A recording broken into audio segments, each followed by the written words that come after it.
Ni dimba ambalo lilikuwa limeandaliwa kule katika kaunti ya Pokot Magharibi, ambapo timu ya wavulana ya Markwet ndiyo mabingwa wa kombe la Tyno Rotino, ambapo ni makala ya kwanza ya mwaka 2025. Kwa hivyo ni mara ya kwanza dimba hili limeweza kuandaliwa, na waliweza kuandikisha ushindi wa mabao 5-3 dhidi ya Kishaunet FC katika michuano hiyo. Mwanahabari wetu ambaye ni Andrew Juma akiwa katika kaunti ya Magharibi pia aliweza kufuatilia dimba hili na kuandaa taarifa ifuatayo. Hebu itazame.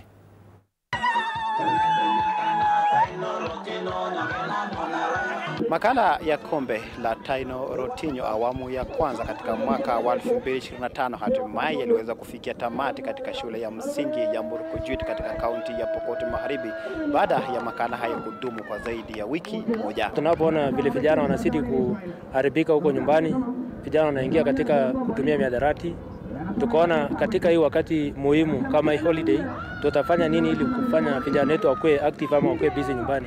So ningependa kupongeza sana Bwana Tyno kwa kuweza kuleta mchezo huu katika ward ya Mnagei ili tuweze kuza talanta ya vijana.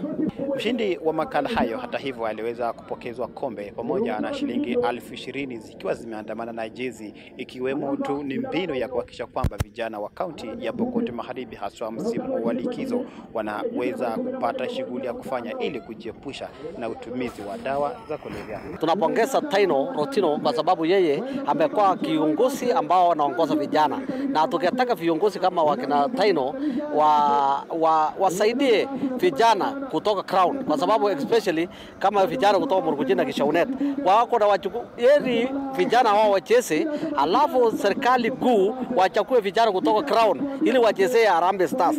Mfadhili wa makala hayo hata hivyo waliweza kutoa wito kwa wakazi wa eneo hilo na vijana kuhakikisha kwamba wanaweza kutumia muda wao vyema kujinufaisha kwa makombe ya michezo badala ya kuweza kujihusisha na uhalifu.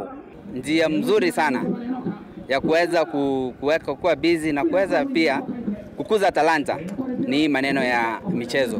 So nawasihi kwamba watafute kitu cha kufanya ili wakuwe busy. Sana sana wajihusishe na mchezo. Nimefurahi sana pia ninyi TV47 kwa pamoja uga wa Murkojuit.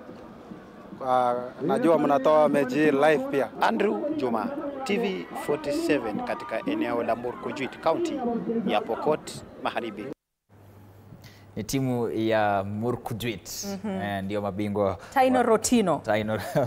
Mabingwa wa kombe la Tyno Rotino kule kaunti ya Magharibi, Pokot Magharibi. Pokot Magharibi. Na huyo mwanahabari wetu Andrew Juma mchapakazi sana, naona ametuandalia makala murua kabisa hapo kutujuza zaidi kuhusiana na dimba hili ambalo hata mimi nalisikia kwa mara ya kwanza. Kwa mara ya kwanza. Ni mmoja kati ya viongozi wa eneo hilo ambaye ameweza kuandaa dimba hili.